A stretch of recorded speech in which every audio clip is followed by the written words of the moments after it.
Hello friends, welcome to एडुटेन। एडुटेन पे आपका स्वागत है। जैसा कि आप सभी जानते हैं कि हमारा चैनल है एडुटेन, इस पे हम कभी कभी जो करंट इशूज है उसको भी लाते रहते हैं।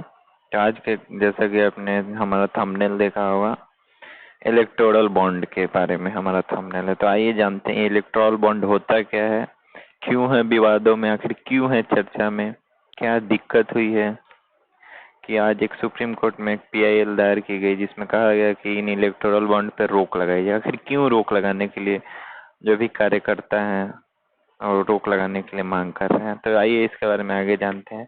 अरे फ्रेंड्स, क्या होता है इलेक्टोरल बॉन्ड, फिर क्यों है चर्चा और विवादों में।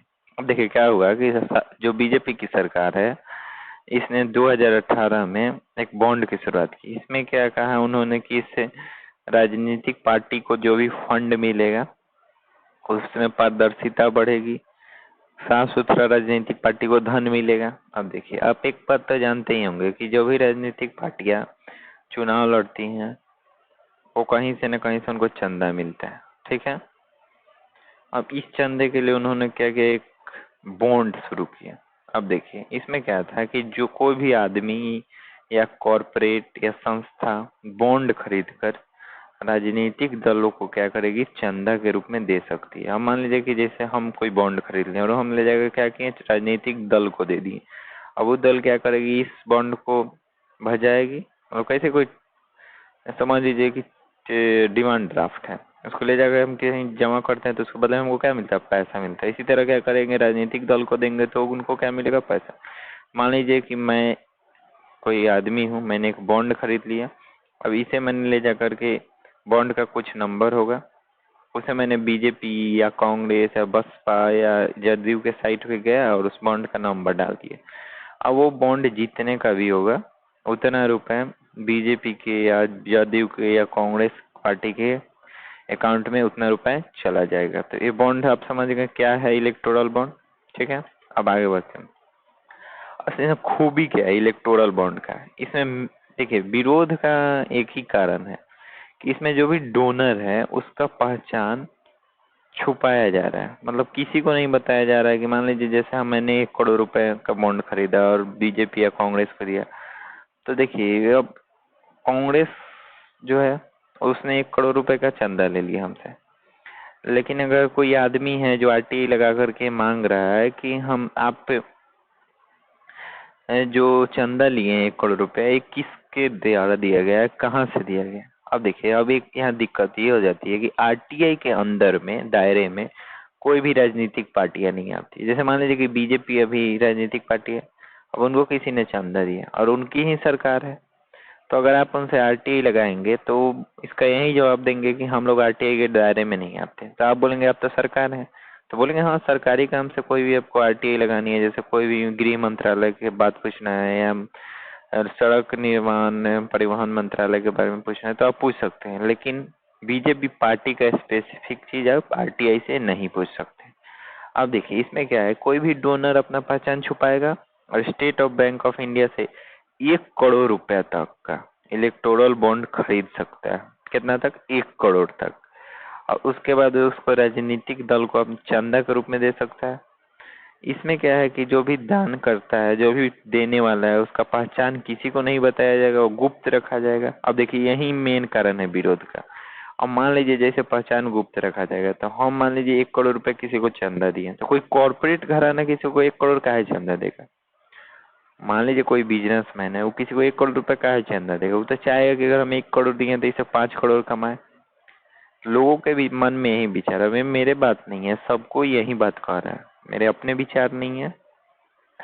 अब देखिए मान लीजिए कोई कॉर्पोरेट घराना है, उसने कांग्रेस को चंदा दिया 1 करोड़, तो चाहिए कांग्रेस से हम 2 करोड़ कमाए। समझ रहे हैं बात। तो यही प्रॉब्लम है। अब देखिए इसमें एक और लैक है। अब देखिए इसमें क्या है कि इसमें टैक्स का भी छूट प्राप्त है, इसमें आपको कोई टैक्स नहीं लगेगा। और आम चुनाव में कोई भी राजनीतिक पार्टी जिसको 1% वोट हासिल हो, वही इस बॉन्ड से चंदा ले सकता है, ठीक है। अब देखिए, अगर सबसे ज्यादा किसको फायदा हो, मान लीजिए कि ये जो बॉन्ड शुरू हुआ तो किसी न किसी को तो फायदा हुआ हो। तो एक एसोसिएशन फॉर डेमोक्रेटिक रिफॉर्म एक संस्था है, इसके ने इलेक्टोरल बॉन्ड व्यवस्था को सुप्रीम कोर्ट में क्या किया, चुनौती दिया था। अभी एडीआर ये एसोसिएशन फॉर डेमोक्रेटिक रिफॉर्म्स का शॉर्ट फॉर्म है। इसके तरफ से जो वकील थे उनका नाम क्या था, प्रशांत भूषण। उन्होंने भी यही कहा कि इलेक्टोरल बॉन्ड से कॉरपोरेट और उद्योग जगत को फायदा हो रहा है, मतलब जो भी बिजनेसमैन वाले लोग हैं उनको बहुत फायदा हो रहा है। अब फायदा होने के पीछे रीजन क्या है कि जितना भी बॉन्ड लोग परचेज कर रहे हैं, अभी बॉन्ड मिलता कहाँ है, एसबीआई से। अब एसबीआई से मैं कोई भी बॉन्ड खरीदा तो उसका 95%, मान लीजिए कि अगर 50,000 करोड़ का बॉन्ड है, 100,000 करोड़ समझिए, तो 95,000 करोड़ का बॉन्ड का पैसा किसको मिल रहा है, बीजेपी को मिल रहा है। अब सीधा सीधा इसका मतलब क्या है कि जो पार्टी सरकार में है उसको ज्यादा पैसा मिल रहा है। अब पैसा देने का मतलब क्या है कि ये पार्टी सरकार में आएगी तो इससे हमको फायदा कराएगी, समझ रहे हैं। इसके पीछे यही रीजन है। और किसी को मान लीजिए कोई आरटीआई करता है, उसको ये भी नहीं पता चलता है कि ये किसने दिया, और पार्टियों को पैसा भी मिल जा रहा है, समझ में आ रहा है। तो यही इसमें दिक्कत है। अब एक और दिक्कत है, कितना पैसा का बॉन्ड खरीदा जा सकता है। और इसमें जो बॉन्ड है, एक 1,000 रुपए का, एक 10,000 रुपए का, एक 1,00,000 रुपए का, एक 10,00,000 रुपए का, और एक 1 करोड़ रुपए का। इन सबको कहाँ से खरीदा जा सकता है, स्टेट बैंक से खरीदा जा सकता है, ठीक है। अब देखिए इसमें एक और चीज, कौन जान सकता है किसने चंदा दिया या बॉन्ड खरीदा। मान लीजिए कि हम बॉन्ड खरीदे तो हमारा सूचना तो गोपनीय है, लेकिन कोई कोई जान भी सकता है। तो कह रहा है चंदा देने वाले की गोपनीयता राजनीतिक फंडिंग में अपारदर्शिता बनी रहती है। मतलब इसमें अपारदर्शी है, किसी को नहीं जानकारी दिया है, कोई पारदर्शिता नहीं है। मान लीजिए कोई भी, मान लीजिए जैसे रिलायंस ने कोई बॉन्ड खरीदा, अब एक उसने बॉन्ड खरीदा और बीजेपी को दे दिया, लेकिन ये किसी को नहीं पता है कि रिलायंस ने 1 करोड़ रुपए दिए। मान लीजिए रिलायंस ने 1 करोड़ रुपए का बॉन्ड खरीदा, अब ये बात किसी को भी नहीं पता चलेगा कि रिलायंस ने ही 1 करोड़ के बॉन्ड खरीद करके बीजेपी को दिए, ठीक है। और समझ रहे हैं, अब कह रहा है यह सब चुनाव आयोग के जांच के दायरे के व्यवहार है। अब देखिए यहाँ पे कितना मतलब लोगों के साथ छल किया जा रहा है, जो भी यहाँ पे जनता है उसके साथ कितना छल है। चुनाव आयोग भी इसकी जांच नहीं कर सकता है। ये बॉन्ड खरीदने टाइम केवाईसी भी होता है। केवाईसी होने के बाद भी चंदा देने वाले के बारे में सिर्फ बैंक या सरकार को जानकारी हो सकती है। और देखिए यहाँ एक, आप सोचिए कि कितना मतलब कैसा कानून बनाया गया है, सब अंग्रेजों का कानून का याद दिला रहा है। जब हम केवाईसी होगा तो इसके बारे में सिर्फ जो केवाईसी करेगी बैंक उसको जानकारी है, और नहीं तो किसको, सरकार को। अब बताइए, और मान लीजिए कि कोई आदमी, कोई बड़ा सा बिजनेसमैन है, वो कांग्रेस को अगर मान लीजिए चंदा देता है, यहाँ ऐसा रहता है किसी को नहीं पता रहता था, यहाँ वो नहीं है, सरकार को पता है। मान लीजिए कोई बिजनेसमैन है, उसने क्या किया, कांग्रेस को चंदा दे दिया 5 करोड़। अब वो ये बात तो अभी सरकार में कौन है, बीजेपी सरकार में है, तो बीजेपी को तो पता चलेगा कि ये सरकार में है। सॉरी सॉरी, बीजेपी को तो ये पता चलेगा कि ये फलाने ये नाम का आदमी है, इसने कांग्रेस को क्या किया, 1 करोड़ रुपए चंदा दिया। तो क्या बीजेपी उसका काम करेगी? आपको क्या लगता है कि जो बीजेपी की सरकार है, भारतीय जनता पार्टी, या मान लीजिए एक्स नाम की कोई सरकार है, मान लीजिए कांग्रेस ही उस टाइम सरकार में रहे, मैं बायसनेस वाली बात नहीं कर रहा हूँ, मैं बता रहा हूँ, मान लीजिए कांग्रेस ही उस टाइम सरकार में है और बीजेपी को किसी ने 1 करोड़ चंदा दिया, तो क्या कांग्रेस वाले जिसने 1 करोड़ रुपए बीजेपी को चंदा दिया उसका काम करेंगे? क्या आदमी के अंदर ऐसा साइकोलॉजी है कि जो उसका हेल्प ना करे वो उसका हेल्प करे? मान लीजिए कांग्रेस की सरकार आती है और बीजेपी या जदयू या बीएसपी को किसी ने 1 करोड़ रुपए चंदा दिया, तो ये तो बात कांग्रेस को पता चल जाती क्योंकि वो सरकार में है।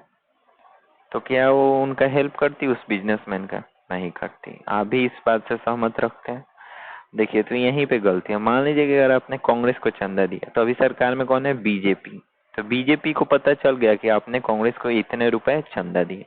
अगर आपने वहीं बीजेपी को चंदा दिया तो कांग्रेस को पता नहीं चलेगा, कांग्रेस को पता नहीं चलेगा। आपने अगर जदयू को चंदा दिया तो भी बीजेपी को पता चल जाएगा, लेकिन अपने बीजेपी को चंदा दिया तो किसी भी दूसरी पार्टी को ये पता नहीं चलेगा कि इनको किसने चंदा दिया है। तो इससे सबसे ज्यादा फायदा किस पार्टी को होगा? इससे सबसे ज्यादा फायदा उसी पार्टी को होगा जो कि सरकार में है। ठीक है। कह रहा है रिप्रेजेंटेटिव एक्ट मतलब जो जन प्रतिनिधित्व कानून है, इसके 29 में बदलाव करते हुए कहा गया कि इलेक्टोरल बॉन्ड के द्वारा हासिल चंदों को चुनाव आयोग के जांच के दायरे से बाहर, अब इस पर कोई जांच ही नहीं हो सकता है। ऐसे तो मान लीजिए कोई भी बड़ी कॉर्पोरेट कंपनी है, वो क्या करेगी, जो पार्टी सरकार में उसको बहुत सारा चंदा दे सकती है। अब कोई जांच ही नहीं है, कोई कमिटी नहीं है, कोई इस पे जांच ही नहीं कर सकता है। तो एकदम क्या बताए, कोई अपारदर्शिता, सिर्फ पारदर्शी कुछ है नहीं। तो ऐसे तो कोई भी आएगा, मान लीजिए अंबानी है, 20 करोड़ रुपए बीजेपी को चंदा दे, किसी को पता भी नहीं चला। समझ रहे हैं? तो ये सब दिक्कत है। कह रहा है इस पर चुनाव आयोग क्या सिफारिश किया है इसको अच्छा बनाने के लिए। कह रहा है चुनाव आयोग, बहुत सारे आयोग जो इस पे सिफारिश दिया है, उनमें से किसी को क्या किया गया, लागू नहीं किया गया। ठीक है। इन्होंने कहा है कि आवश्यक है कि चुनावी फंडिंग के लिए बहुत सारा जो अंतर्राष्ट्रीय मॉडल है, मतलब जो दूसरे दूसरे देशों में लिया जा रहा है मॉडल है, उसको अध्ययन किया जाए, मतलब उसको देखा जाए, समझा जाए, भारतीय परिवेश के अनुसार इस योजना में सुधार किया जाए, इसमें कुछ सुधार किया जाए, क्योंकि ये तो एकदम अपारदर्शी, एकदम अच्छा नहीं है। क्योंकि इससे सीधा सीधा फायदा उन्हीं पार्टियों को होगा जो कि राजनीतिक पार्टियां, जो बड़ी पार्टियां हैं। क्षेत्रीय पार्टियां उठ नहीं सकती हैं। आप जानते नहीं हैं, कोई भी चुनाव होता है उसमें जो क्षेत्रीय पार्टियां, जो छोटी मोटी पार्टी, वो कैसे उठेंगी? यहाँ तो अरबों अरबों रुपए खर्चे हो रहे हैं चुनाव में, अरबों अरबों रुपए चंदे आ रहे हैं, तो फिर वो पार्टी उसके सामने लड़ पाएगी? तो ये भी एक, अब वो दिन गए कि आप अपने दम पे चुनाव लड़के जीत सकते हैं और सदन में जा सकते हैं। ऐसा कुछ भी नहीं है संभव है, क्योंकि यहाँ अरबों खरबों रुपए खर्चे हो रहे हैं जिनका कोई हिसाब किताब नहीं है, कोई जांच नहीं कर सकता है, सब ऐसे ही हो रहा है। तो इसके लिए क्या करना चाहिए कि इसमें कुछ सुधार करना चाहिए। साथ ही लोगों की प्रतिक्रिया भी लेनी चाहिए कि मान लीजिए लोगों का इस बारे में क्या सोचते हैं। तो इस पर सरकार ने किसी की प्रतिक्रिया नहीं ली, बस अपना कानून बनाया, हो गया। ये माननीय अरुण जेटली जी द्वारा ये लाया गया है। इस संदर्भ में पूर्णतः निम्नलिखित 2 सिद्धांतों का पालन किया जा सकता है। राजनीतिक दलों को आरटीआई के तहत लाना चाहिए। मेन चीज यही देखिए, अगर आप राजनीतिक दल को आरटीआई के अंदर लाएंगे, तो मान लीजिए किसी को राजनीतिक दल को 20 करोड़ रुपए चंदा है, तो लोग पूछ सकते हैं, आरटीआई कार्यकर्ता पूछ सकते हैं कि आखिर आपको ये चंदा दिया किसने। अभी क्या है, अभी आप पूछते हैं तो कहते हैं कि हम तो आरटीआई के अंडर में है ही नहीं, तो हमको क्यों बताए। कर फंडिंग और खर्चों की सीमा निर्धारित की जानी चाहिए। मतलब खर्चा जो उसका और जो फंडिंग आ रहा है, जो चंदा है, उसका भी सीमा निर्धारित हो कि आप इतना से ज्यादा चंदा नहीं ले सकते। साथ ही नियमों का पालन न करने वाले के लिए विशेष दंडात्मक प्रावधान किए जाना चाहिए। और ये क्या है, जो नियम का पालन नहीं करे उसको विशेष दंड दिया जाए। लेकिन क्या आपको लगता है कि राजनीतिक दल आरटीआई के अंदर रहेंगे? आखिर कोई भी सरकार बनती है तो किसी राजनीतिक दल की होती है। क्या वो अपने पैर में कुल्हाड़ी मारेंगे? कभी नहीं मारेंगे। कभी वो चाहेंगे कि उनकी पार्टी आरटीआई के अंडर में है? कभी नहीं आएंगे। तो यही सब प्रॉब्लम है। क्या वो अपने लिए दंड का प्रावधान करेंगे? कभी भी नहीं कर सकते। अब आप लोगों को देखना है कि सरकार क्या कर रही है, क्या नहीं कर रही है। ऐसे तो आप सभी समझदार हैं, सब चीज समझ गए होंगे कि मैं क्या करना चाहता हूँ। इसमें मेरा कोई बात नहीं है, सब कुछ पेपर्स में हर जगह लिखे रहते हैं, आप लोग पढ़ते नहीं है। ठीक है। Thanks for watching. Please like share and subscribe. कृपया लाइक शेयर और सब्सक्राइब कर दीजिए।